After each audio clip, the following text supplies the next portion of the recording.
How's it going, people? Sean Talks Wrestling, AEW Dynamite for, what is it, 412? Let's talk about the show. I enjoyed a lot of things on the show. Some story moved along. And first match, Darby Allin defeated Swerve Strickland. Match was, I would say it was the best match of the night. I would put it there. A lot of insane spots as usual with a Darby Allin match. That cannonball thing he does to Swerve, like right off the beginning. Swerve tries to go in for like a handshake. Darby just brushes off, goes behind him, stun dog millionaire. He falls out, and Darby just completely full sail cannonball into his stomach. Uh, Swerve sweeping out Darby on the apron and super kicking him, and then hitting the stomp and injuring himself. Darby taking off his shoe while Swerve was in the tree of woe and bite. Not remember what I'm saying now. He bites his foot. He bites his foot in the middle of a match. Taz's response: his sock probably has a lot of funk on it. Darby tries to go for like a lot of heel submissions and everything like that. Eventually, Prince Nana comes out, puts Swerve's foot on the ropes. Darby chases Nana up the ramp. Out comes Brian Cage, which allows Swerve to I forgot what he hit something, and then he went into the stump. But again, his shoes off, his ankle's been worked over. Goes for the stump, can't make the cover. Darby kicks out. Eventually, it leads to Darby getting the Last Supper on Swerve. 1, 2, 3. Out comes Max, MJF, and goes to commercial. Comes back. MJF's kind of promo. He says that Darby, even though he doesn't want to admit it, that Darby is pound for pound one of the best wrestlers in the planet, even though he's like a creepy emo dude or whatever. And then he says that even though he says all that, he's got two words that proves that he's better: headlock, takeover. Because if you don't know, their first match on pay-per-view, MJF beat Darby with the ring and then a headlock takeover. Anyway, Darby grabs the mic. He says, Max, are you happy? Because you're the same person you were when I met you on the Indies. You said once you got this, you're gonna be happy. You got it. Now you're not happy. Blah blah swaze. I went to therapy and I got some help. I saw what was important, what's not important. I did this for my family. I did that for my family. And when I win the belt, it's gonna be on my own terms. Gonna be on my own man. We've seen this go throughout Sammy, Jungle, and now Darby, that they're not willing to change their morals to win the belt. Unlike MJF, who's pretty much willing to do anything, as you see, like pretty much just cheat. Like that's what they're saying. Like they, even though they cheat, which is kind of anyway. So MJF grabs the mic back and he says that Darby, the difference between all four of us is that I'm willing to do whatever it takes to keep the belt. Now, granted, he says this to a man who just bit somebody's foot in a wrestling match. I'm pretty sure Darby's gonna do whatever it takes to win a match. Anyway, Sting comes out and Sting's like, I don't know why you keep calling me a daddy daycare. I'm more like and this is a new shirt. I'm guaranteeing this is gonna be the new Sting shirt. He says I'm more like a cheerleader, and this is the t-shirt part. He says I got a fever for pom poms, and the only prescription is more pom poms.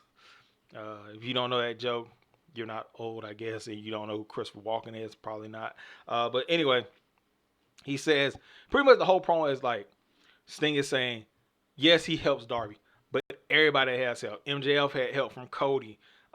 He had help from Ric Flair. Everybody in the business who's a starting out person has help to get bigger than what they are. Nobody does it on their own. That was the whole antithesis of this. And he says that, Max, I'm not even going to fight you for the title because I don't have the hunger and I'm old. But Darby, he's still young and he's going to win that title from you sometime down the line. And the promo ends with Darby saying that he's going to win the title. He's going to stop his reign of terror. And MJF just spits in his face. And yeah, that's it. So moving on past that, go back to the notes.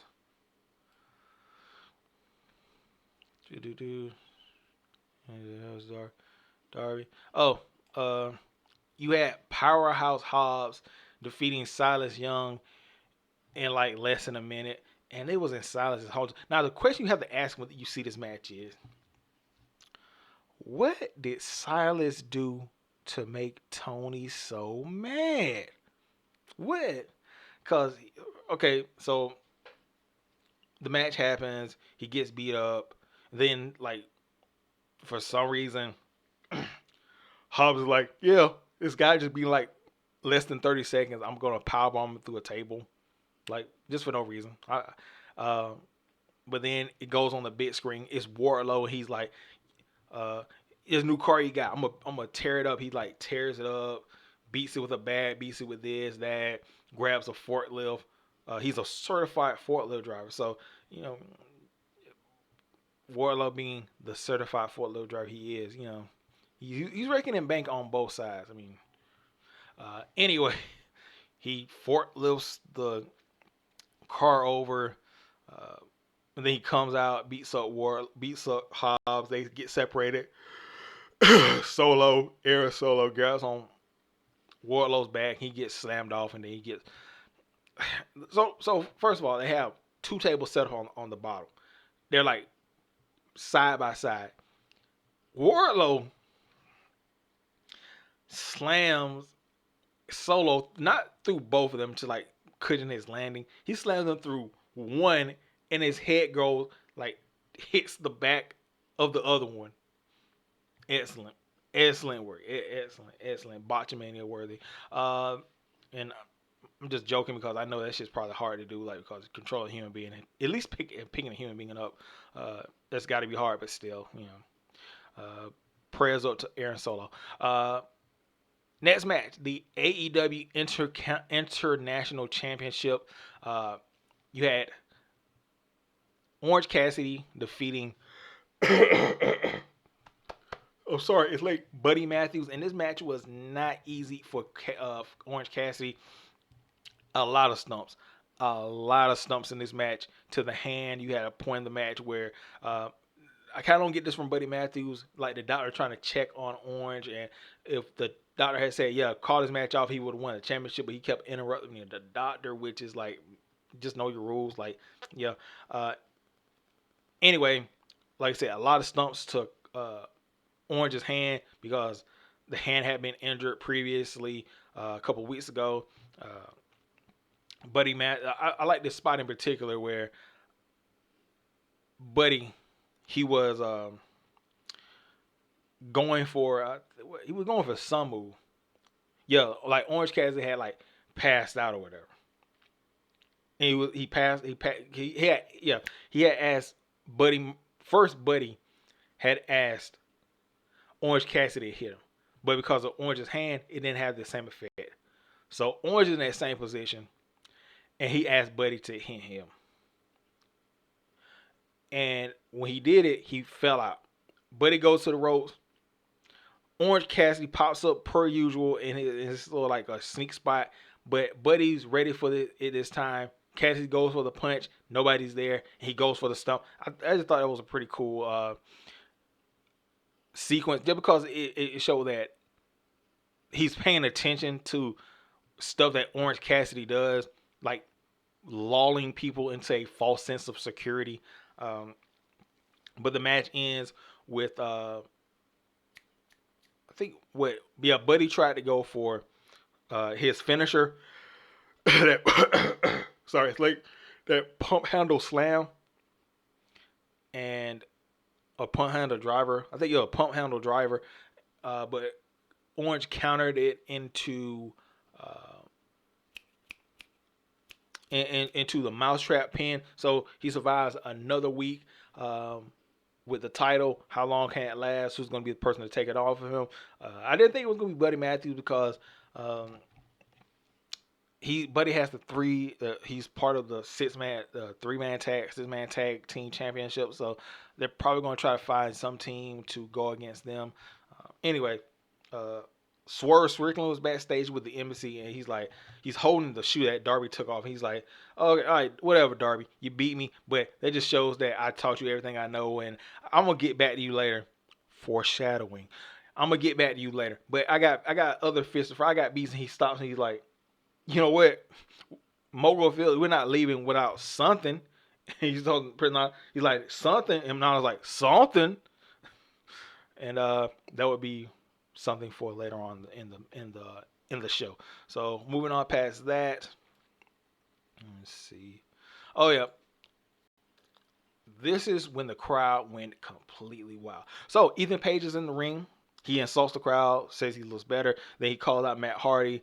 Uh, this was kind of like a workaround because, like, first he said, like, yeah, the contract I signed is if Hook won, I would be out of the contract. But then they said, like, yeah, if we beat you in a match, we'll be out of the contract. I was like confused when he said that. I was just like, so you're out of the contract, but you're back in the contract. Now you're gonna win your way out of it.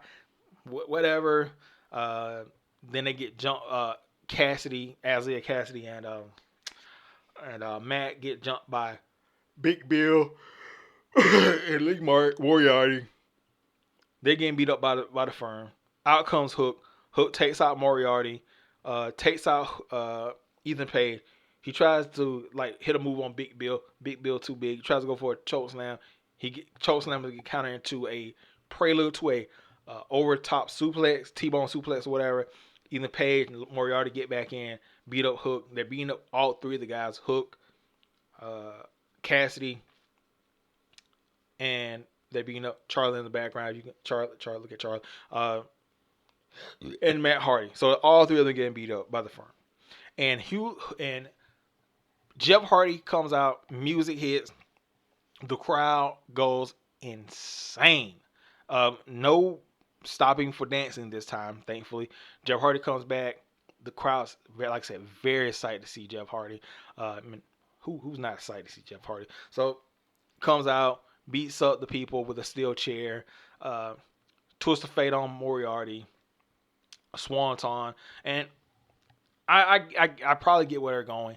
It's probably gonna be like a 4-way: Hardy's, Isaiah, Hook versus the Firm, and